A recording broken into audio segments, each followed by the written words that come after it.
Hi guys, this is Reg.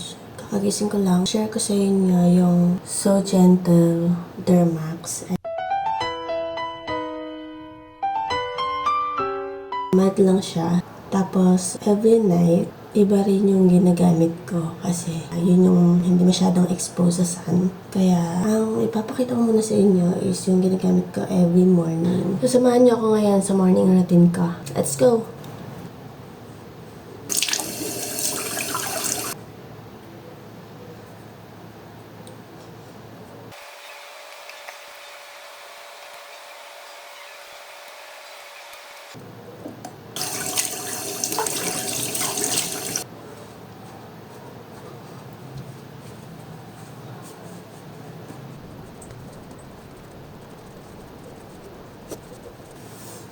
Itong So Gentle cleanser, it's a gel cleanser. Ginagamit ko siya every morning and every time na feeling ko nagbe-breakout na ako. Kasi maganda siya, nakaka-calm siya ng face. Kaya ito rin yung ginagamit ko every night kapag masyado nang na-uskos yung face ko ng ibang mga soap. So, balik ako sa So Gentle. Pero may mga ginagamit din talaga ako every night. Ito lang yung pag-calm ko ng face every time na nagbe-breakout ako.